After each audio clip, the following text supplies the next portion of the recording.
درود شریف. الحمد لله الذي وعد الصابرين أجرهم بغير حساب وأثاب الشاكرين على النعم وبدوامها والإزياد. أشهد أن لا إله إلا الله وحده لا شريك له بغير شك ولا ارتياب. وأشهد أن محمدا عبده ورسوله صلى الله عليه وعلى آله وأصحابه ومن تبعهم بإحسان إلى يوم الدين. أما بعد فأعوذ بالله من الشيطان الرجيم. بسم الله الرحمن الرحيم. إن الصلاة كانت على المؤمنين كتابا موقوتا. وقال الله تبارك وتعالى أقم الصلاة لذكري. وقال النبي صلى الله عليه وسلم الصلاة عماد الدين فمن أقامها أقام الدين ومن هدمها فقد هدم الدين أو كما قال عليه الصلاة والسلام. اللهم صل على محمد كلما ذكره الذاكرون وصل على محمد كلما غفل عن ذكره الغافلون. بھائی دوستو بزرگو، اللہ تبارک و تعالیٰ نے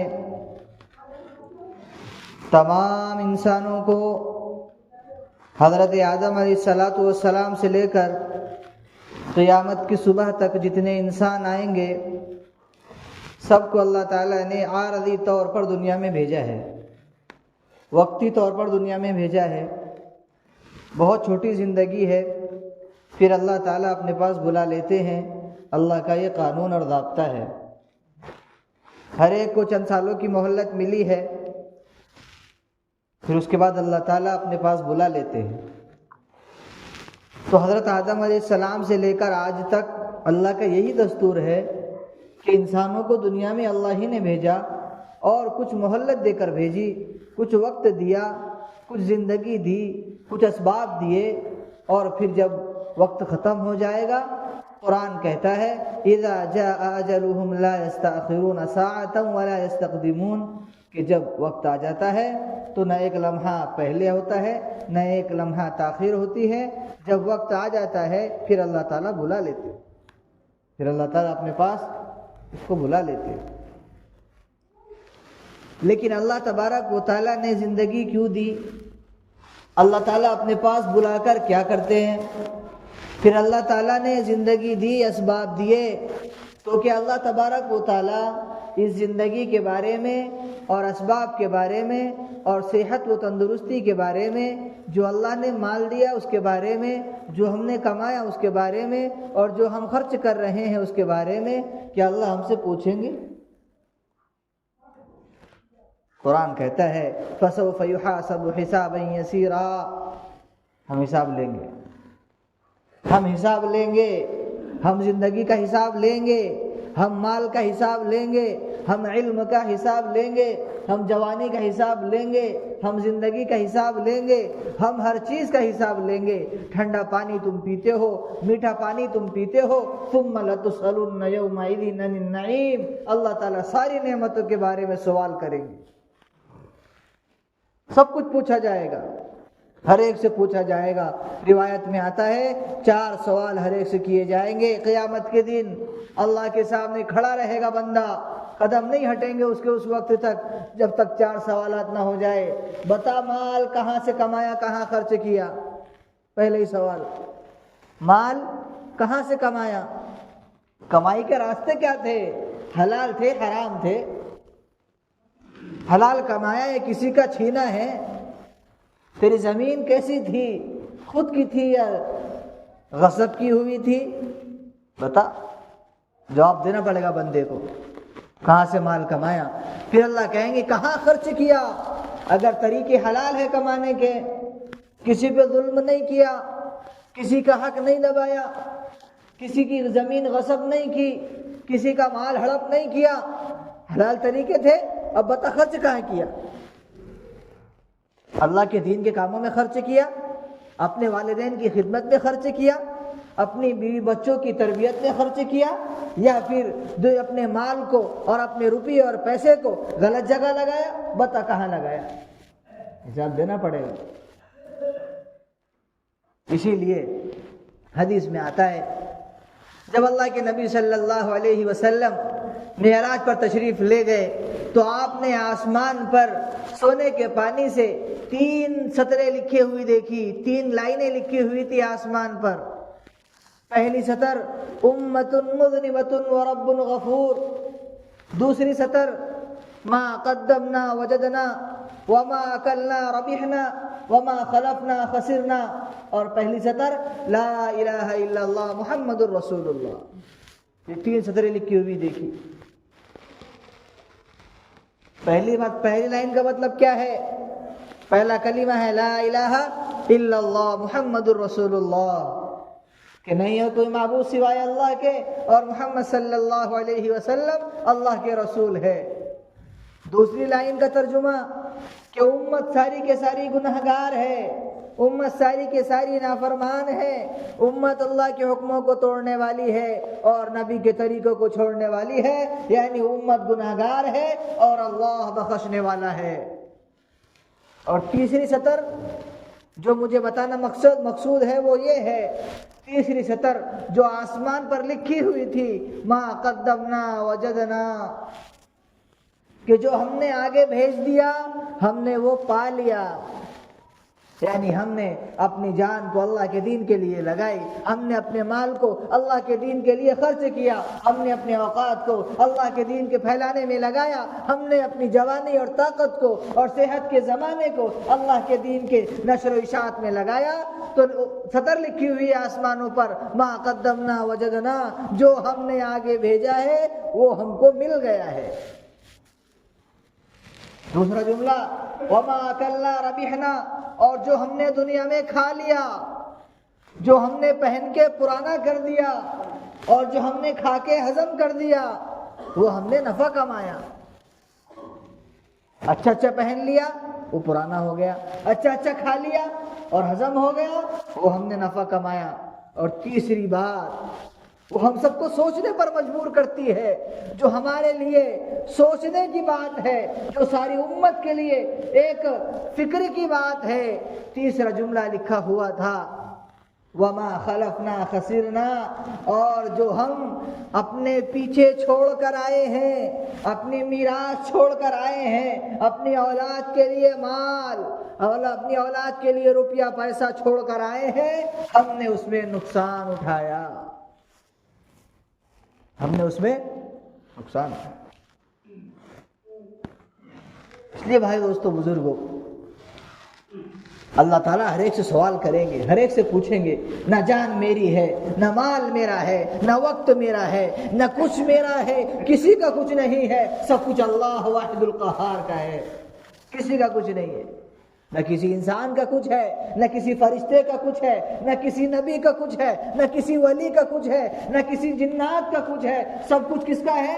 سب کچھ اللہ کا ہے، سب کچھ اللہ کا۔ میں بھی اللہ کا، آپ بھی اللہ کے، ہمارے گھر بار اللہ کے، ہمارے بیوی بچے اللہ کے، ہماری خاندان اللہ کی، ہماری زمین اللہ کی، آسمان اللہ کا، چاند سورج ستارے سب اللہ کے، دریا سمندر سب اللہ کے، اور اللہ کا حکم ساری کائنات میں چلتا ہے۔ جان میری تھوڑی ہے، میں اپنی جان کو ایسے گزار رہا ہوں جیسے زندگی میری ہے، میں اپنے مال کو ایسے خرچ کر رہا ہوں جیسے مال میرا ہے۔ نہیں بھائی دوستو بزرگوں، نہ جان میری ہے، نہ مال میرا ہے، نہ زندگی کی ایک سانس میری ہے، نہ مال کا ایک پائی میرا ہے، سب کچھ اللہ نے دیا ہے۔ اور اللہ مجھ سے پوچھے گا، بتا زندگی دی تھی کہاں لگا کر آیا، بتا مال دیا تھا کہاں خرچ کر کے آیا۔ ایک ایک پائی کا حساب دینا ہے، زندگی کے ایک ایک لمحے کا حساب دینا ہے۔ کہاں گزاری، راتوں کی تنہائیاں کیسے گزاری، دن میں لوگوں کے درمیان کیسے رہا کرتا تھا، اور کیا کیا لوگوں کے ڈبانے میں اور لوگوں کو نقصان پہنچانے میں پلاننگ کیا کرتا تھا، مشورے کیا کرتا تھا، بتا کہاں لگا کر آیا۔ کیا جواب ہوگا ہمارے پاس؟ وہی جواب۔ اس لیے اللہ تعالیٰ نے مختصر زندگی دی ہے، ایک مہلت دی، مہلت ختم، پھر اللہ کے سامنے پیش ہونا ہے۔ پھر اللہ نے احکام دیے، اللہ نے احکام دیے، ہر نبی کی امت کو اللہ نے کچھ احکامات دیے، اور جس امت نے اپنے نبی کی بات کو مانا اور اس امت نے اپنے نبی کی بات پر عمل کیا تو اللہ تعالیٰ نے ان کو کامیاب کیا، کامیاب ہو کر دنیا سے گئے ہیں۔ پڑھو قرآن پاک، دیکھو پچھلی قوموں کے واقعات، حضرت نوح علیہ السلام کے ماننے والوں کے ساتھ اللہ نے کیا کیا اور نہ ماننے والوں کا کیا حال کیا۔ دیکھو حضرت موسیٰ علیہ السلام اور ان کے واقعات، پڑھو قرآن پاک میں، پوچھو علماء سے کہ موسیٰ علیہ السلام کی بات کو جس نے مانا اللہ نے ان کا کیا حال کیا، اور جنہوں نے نہیں مانا اللہ نے انہیں کیسے برباد کیا۔ ماننے والے تھوڑے ہو، ماننے والے غریب ہو سکتے ہیں، ماننے والے تنگ دست ہو سکتے ہیں اور ہوئے ہیں، ماننے والے مسکین ہو سکتے ہیں، ماننے والوں کے پاس گھر نہیں ہو سکتا، ماننے والوں کے پاس مال بھی نہیں ہو سکتا، لیکن یہ کبھی نہیں ہو سکتا کہ جو نبی کی بات کو مانے اور اللہ اس کو ہلاک و برباد کر دے۔ کسی بھی زمانے میں اللہ نے ماننے والوں کو ہلاک نہیں کیا۔ نوح علیہ السلام کے زمانے میں ماننے والے 82 ہیں اور نافرمان ساری امت ہے، اللہ نے سب کو ہلاک کیا، 82 کو بچا لیا۔ یہ بتایا ماننے والوں کو ہم بچاتے ہیں اور نہ ماننے والوں کو ڈبا دیتے، ہلاک کر دیتے، چاہے کتنی بھی تعداد ہو، کروڑوں میں ہو کہ لاکھوں میں ہو، جب اللہ کی لاٹھی چلتی ہے تو پھر سب غرق ہوتے ہیں۔ موسیٰ علیہ السلام کے زمانے میں دیکھو 6 لاکھ ماننے والے ہیں، بنی اسرائیل جن کو کہا جاتا ہے، یہ موسیٰ کی بات کو ماننے والے ہیں، یہ موسیٰ اور ہارون کے رب پر ایمان لانے والے ہیں، یہ اللہ کو اپنا رب تسلیم کرنے والے ہیں۔ اللہ نے ان 6 لاکھ کو دریا سے پار کروایا اور فرعون اور اس کے لشکر کو دریا میں ڈبا دیا اور یہ بتا دیا فَالْيَوْمَ نُنَجِّيكَ بِبَدَنِكَ لِتَكُونَ لِمَنْ خَلْفَكَ آیَةً وَإِنَّ كَثِيرًا مِّنَ النَّاسِ عَنْ آیَاتِنَا لَغَافِلُونَ۔ دیکھو یہ انجام ہے نافرمان کا، آج بھی مصر میں پڑا ہوا ہے۔ دیکھو فرعون کیسا پڑا ہوا ہے، نہ سمندر نے قبول کیا، نہ دریا نے قبول کیا، نہ زمین نے قبول کیا، نہ کسی نے قبول کیا، آج مسالے میں فرعون مصر میں پڑا ہوا ہے۔ عبرت بنایا اللہ نے ہمارے لیے، نافرمانوں کے لیے۔ دیکھو عبرت، یہ ہے نافرمان۔ موسیٰ علیہ السلام کے زمانے میں اللہ نے ماننے والوں کو بچایا ہے اور نہ ماننے والوں کو دریا میں ڈبو دیا۔ قارون آیا موسیٰ علیہ السلام کے مقابلے میں مال لے کر، اتنا مال کہ خزانے کی چابیاں پہلوان اٹھا رہے ہیں۔ جب اتنی چابیاں ہیں تو خزانے کتنے ہوگے اور ان خزانوں میں مال کتنا ہوگا۔ یہ مال لے کر آیا قارون اور مال کے ذوق میں آیا اور مال کے دبدبے کے ساتھ آیا کہ میں مال والا ہوں، میرے پاس مال ہے، میں کسی کا بھی کچھ بھی کر سکتا ہوں اور مجھے کوئی کچھ نہیں کر سکتا۔ جب اللہ کی لاٹھی چلی، اللہ نے رسی کھینچی تو زمین کو حکم دے دیا، اے زمین قارون کو اور اس کے مال کو قیامت تک اپنے اندر کھینچ لے۔ کیا انجام ہوا نافرمان کا؟ کیا انجام ہوا نبی کی بات کو نہ ماننے والے کا؟ روایت میں ہے پہلے قارون کا انگوٹھا زمین میں دھسا، سمجھ رہا تھا کہ موسیٰ نے جادو کیا ہے، موسیٰ جادوگر ہے۔ جب پورے پیر زمین میں چلے گئے تو سمجھ رہا تھا کہ موسیٰ جادوگر ہے۔ جب پنڈلیوں تک گیا سمجھا جادو ہے، لیکن جب بات کمر تک آ گئی اور کمر تک زمین میں دھس گیا، اب سمجھ گیا کہ جادو نہیں ہے، یہ اللہ کا عذاب ہے، یہ اللہ کا عذاب ہے۔ چیخنے لگا، چلانے لگا، اے موسیٰ بچا لے، اے موسیٰ بچا لے، اے موسیٰ بچا لے۔ موسیٰ علیہ السلام کو رحم نہیں آیا۔ موسیٰ علیہ السلام کہنے لگے زمین اور کھینچ، دھسا دے زمین کے اندر۔ اور جو لوگ قارون کو دیکھ کر یہ کہا کرتے تھے، موسیٰ علیہ السلام کا چچزاد بھائی تھا قارون، اور اس کے جو برادری کے لوگ تھے اور جو ملنے ملانے والے تھے، جیسے ہم کہتے ہیں کسی مالدار کو دیکھ کر دیکھو کیا زندگی ہے، کیسی کاروں میں گھومتا ہے، کیسا اس کا بنگلہ ہے، کتنا اس کے پاس مال ہے، کتنی اس کی دکانیں ہیں، کیسی تجارت ہے، آج ہم بھی باتیں کرتے ہیں۔ ایسے ہی قارون کے دور میں، موسیٰ علیہ السلام کے دور میں قارون کے مال کو دیکھ کر لوگ باتیں کیا کرتے تھے، دیکھو کتنا مال ہے اس کے پاس، کتنا مالدار آدمی ہے، زندگی ہو تو قارون جیسی، ایسی زندگی، اتنی پیاری زندگی۔ لیکن جیسے ہی انہوں نے دیکھا کہ قارون زمین میں دھس رہا ہے اور مال بھی اس کے ساتھ دھس رہا ہے، فوراً توبہ کرنے لگے، اللہ ہماری ایسے مال سے حفاظت فرمائے۔ جو مال زندگی نہیں بچا سکا، وہ مال کیا فائدہ، اس مال کا کیا فائدہ؟ دھس گیا زمین میں اور قیامت تک دھستا رہے گا۔ مال بھی دھس رہا ہے، وہ بھی دھس رہا ہے، یہ نافرمان۔ ایسے اللہ تعالیٰ نے ہر دور میں ماننے والوں کو بچایا ہے اور نافرمانوں کو ہلاک کیا ہے۔ بڑے بڑے آئے، نمرود آیا، بادشاہ بنا، اللہ نے ایک لنگڑے مچھر سے اس کو ہلاک کیا۔ لنگڑا مچھر ناک کے ذریعے سے دماغ میں داخل کیا، وہ مچھر دماغ میں حرکت کرتا تو اس کے سر میں تکلیف شروع ہو جاتی۔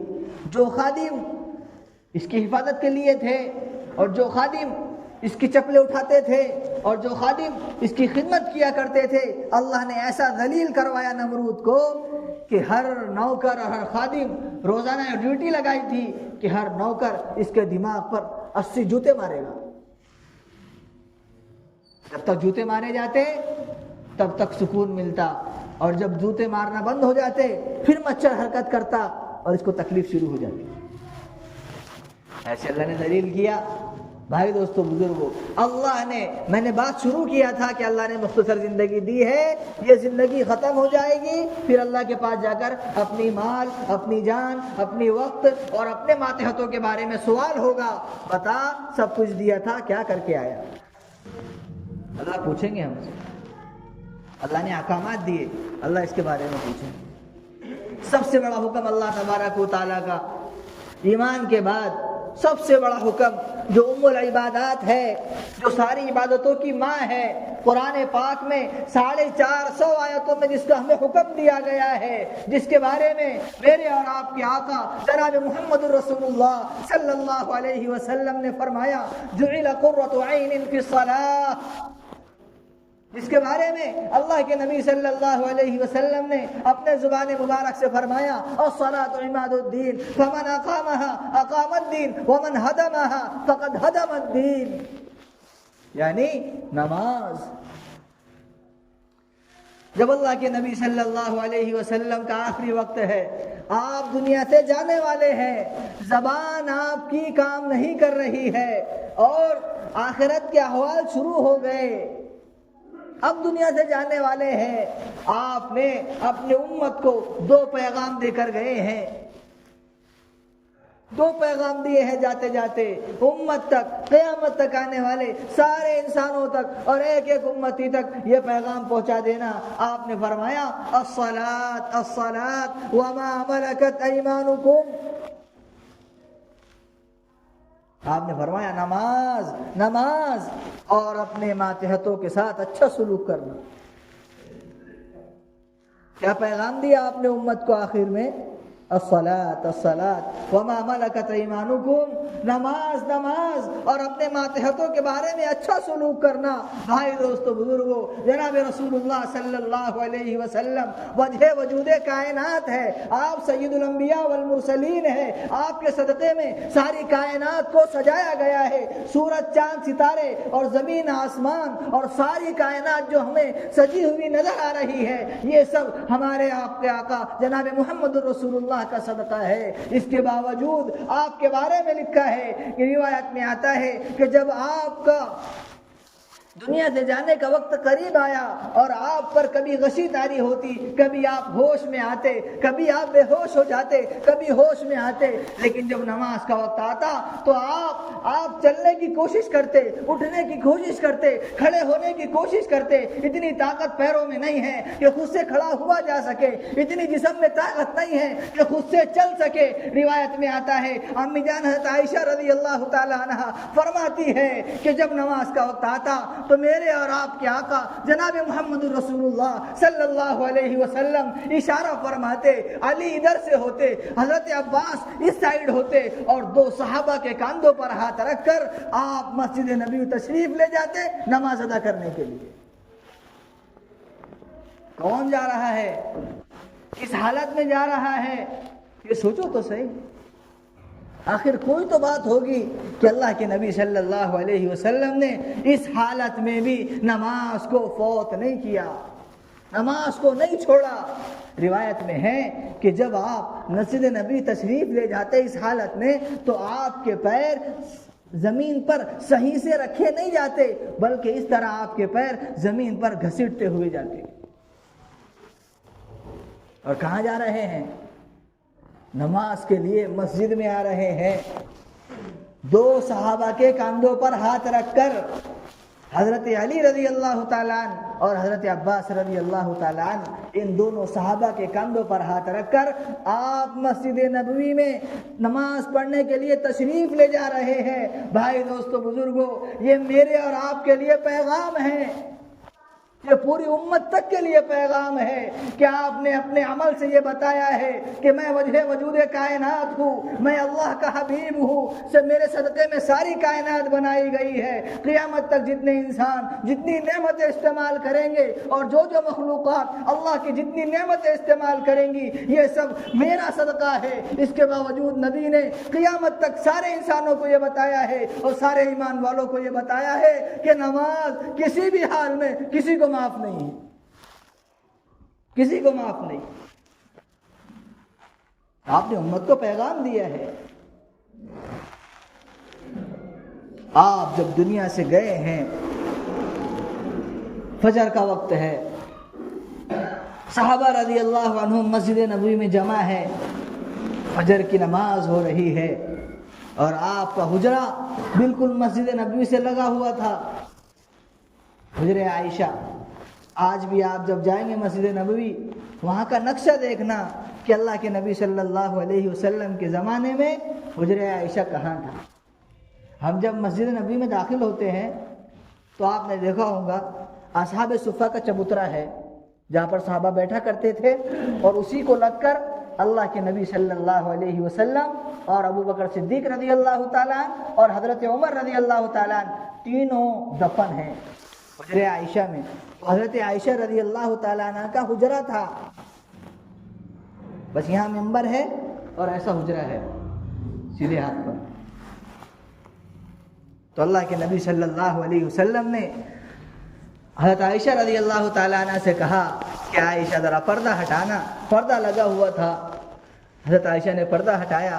آپ نے جانے سے پہلے آخری مرتبہ جو امت کو دیکھا ہے اور جس حال میں دیکھا ہے اور جس حال کو دیکھ کر آپ نے خوشی کا اظہار کیا ہے اور آپ خوشی خوشی دنیا سے گئے ہیں۔ بھائی دوستو بزرگوں، وہ امت اس حال میں تھی، مسجد میں تھی اور فجر کی نماز ادا کر رہی تھی۔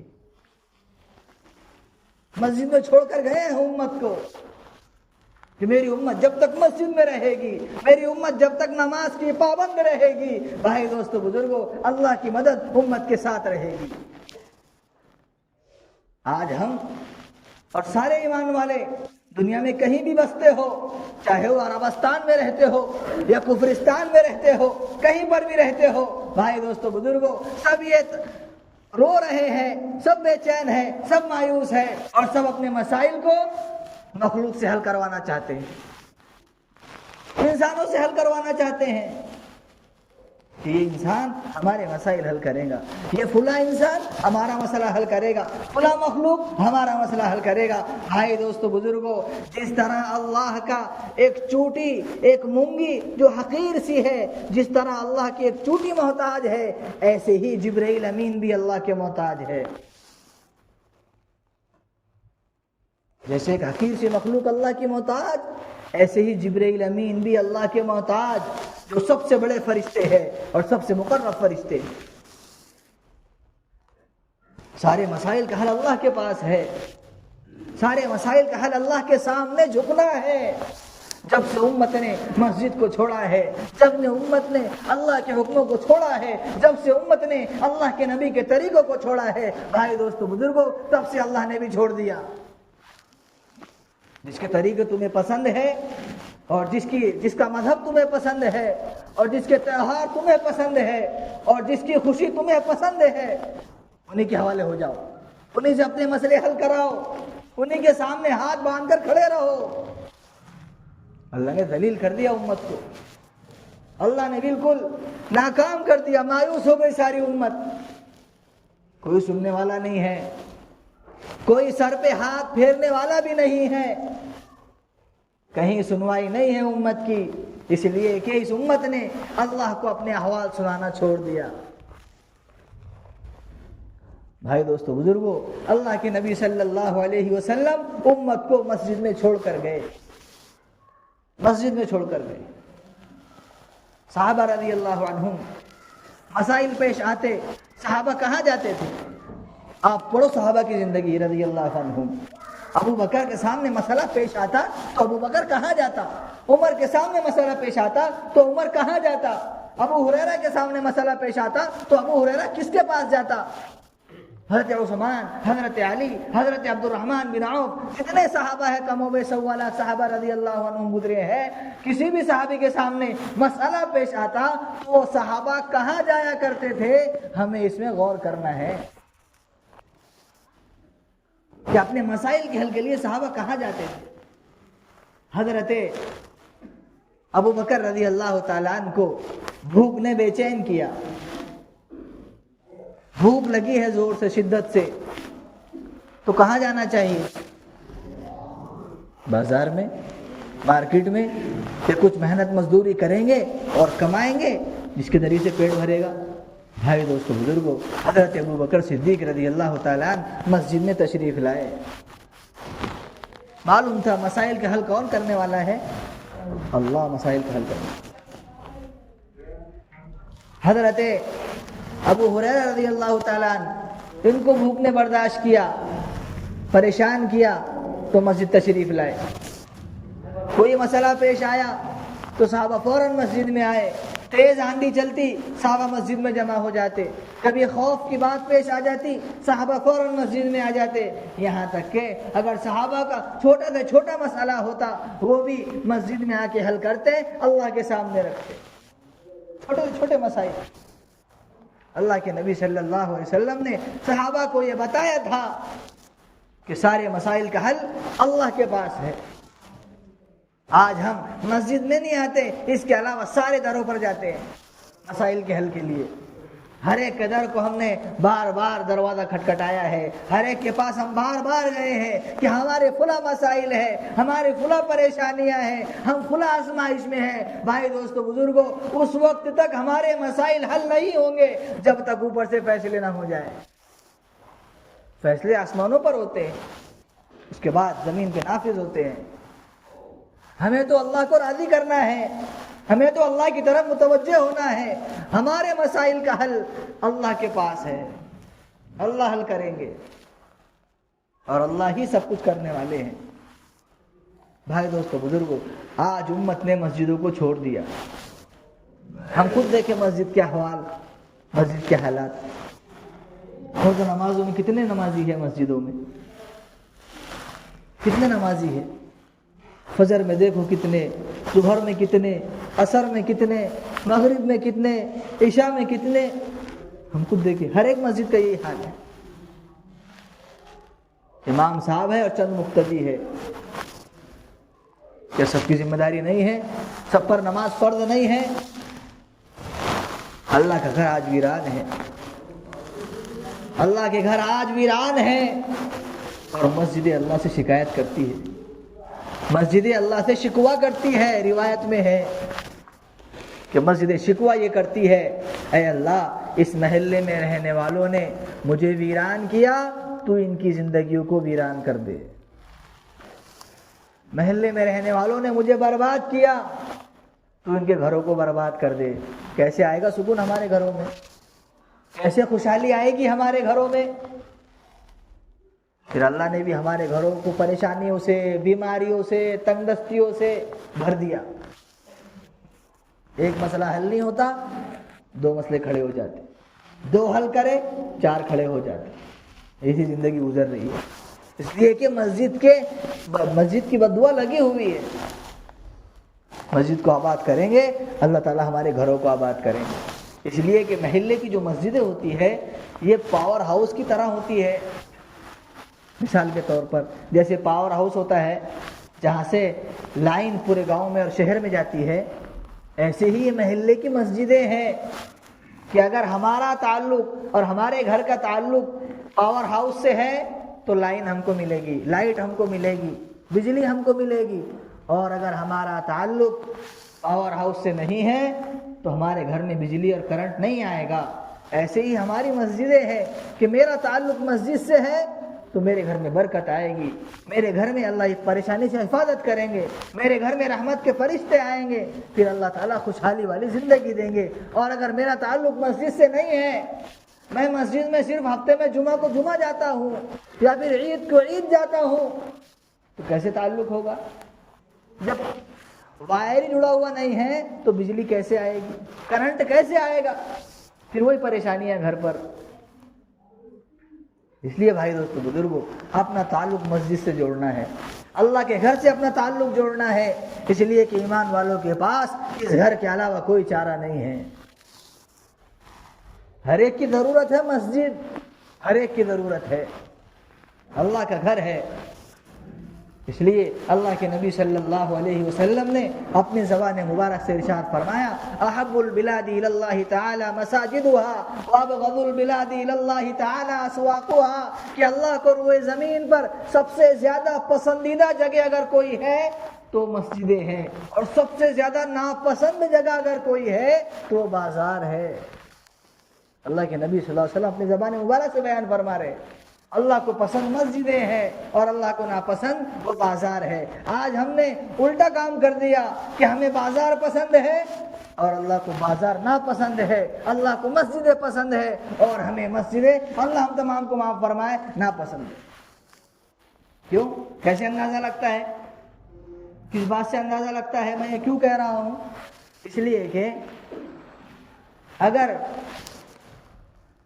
جیسے ہی فرض نماز ہوئی یا جمعہ کی نماز ہوئی، ہم فوراً مسجد سے باہر نکلنے کی سوچتے کہ کیسے میں جلدی سے باہر نکل جاؤں۔ اگر کوئی پیچھے سنت کی نیت باندھ لے تو ہمارے دل میں بات آ جاتی ہے، سنت کی نیت باندھ لیا، میں 2 منٹ لیٹ ہو جاؤں گا باہر نکلنے کے لیے، اس کی 4 رکعت کب ختم ہوگی اور میں کب باہر نکلوں گا؟ اس کا مطلب یہ ہے کہ مسجد میں ہمارا دل نہیں لگ رہا ہے، جبکہ ایمان والا مسجد میں ایسا ہوتا ہے جیسے مچھلی پانی میں ہوتی ہے، اور جس کے دل میں نفاق ہے، جس کے دل میں نفاق کے ذرات ہے، وہ مسجد میں ایسا ہوتا ہے جیسے مچھلی پانی سے باہر ہوتی ہے۔ بھائی دوستو بزرگوں، اس کے علاوہ ہمارے پاس کوئی راستہ نہیں ہے، اللہ کی طرف متوجہ ہونا ہے۔ یہ ہونے والے ہمارے سامنے آنے والے حالات اور سارے عالم میں جو حالات چل رہے ہیں، یہ ہمیں سبق اور عبرت دے رہے ہیں کہ اللہ کی طرف متوجہ ہو جاؤ۔ بھائی دوستو بزرگوں، بارش کا موسم آنے سے پہلے ہم بارش کے لیے تیاری کر دیتے ہیں، اپنے گھر کو مضبوط کرتے ہیں، ٹین میں سوراخ ہے اس کو ہم بند کر دیتے ہیں، دیواریں مضبوط کرتے ہیں کہ بارش آنے والی ہے، تیز ہوائیں چلے گی، پانی بھی آ سکتا ہے، سیلاب بھی آ سکتا ہے، گھر مضبوط کر لو۔ گرمی آنے سے پہلے ہم کولر کا انتظام کرتے ہیں کہ ٹھنڈک کے لیے کولر لگوا لو، اے سی لگوا لو، اور سردی آنے سے پہلے ہم گرم کپڑے خرید لیتے ہیں اور لحاف خرید لیتے ہیں کہ سردی آنے والی ہے۔ بھائی دوستو بزرگوں، جب دنیا میں ہم اتنے آگے چل رہے ہیں تو کیا ہم یہ آنے والے حالات سے یہ نہیں اندازہ لگاتے کہ جو حالات ہم سن رہے ہیں وہ حالات ہمارے بھی ہو سکتے ہیں؟ وہ حالات آنے سے پہلے ہمیں تیاری کرنا ہے۔ کیا تیاری کرنا ہے؟ کہ ہمارا اللہ ہم سے راضی ہو جائے۔ اللہ ہم سے راضی ہو گیا، ساری کائنات ہمارے ہاتھ میں ہے، ساری کائنات ہمارے کنٹرول میں ہے، پھر ہم جو چاہیں گے وہ ہوگا، جیسے صحابہ جو چاہتے تھے وہ ہوتا تھا۔ اس لیے بھائی دوستو بزرگوں، نیت کرو انشاءاللہ کہ ہم مسجدوں کو آباد کریں گے انشاءاللہ، اور اللہ کے نبی صلی اللہ علیہ وسلم کے طریقوں پر چلیں گے انشاءاللہ۔ اس لیے بھائی دوستو بزرگوں، آج مرکز میں شب گزاری کا اجتماع ہوتا ہے، ایمان اعمال کی باتیں ہوتی ہے، ہمارا ایمان کیسے مضبوط ہو، ہمارا اللہ ہم سے کیسے راضی ہو، اسی تعلق سے حیات الصحابہ کی تعلیم بھی ہوتی ہے، مشورہ بھی ہوتا ہے۔ اس لیے سارے حضرات سے گزارش ہے کہ عصر سے لے کے اشراق تک مرکز میں پہنچنے کی کوشش کریں۔ اللہ تبارک و تعالیٰ مجھے آپ کو ان باتوں پر عمل کرنے کی توفیق عطا فرمائے۔ اللہ تعالیٰ ہم میں سے ہر ایک کو اسلام پر زندہ رکھے اور اپنے اپنے وقت پر ایمان پر خاتمہ کرے۔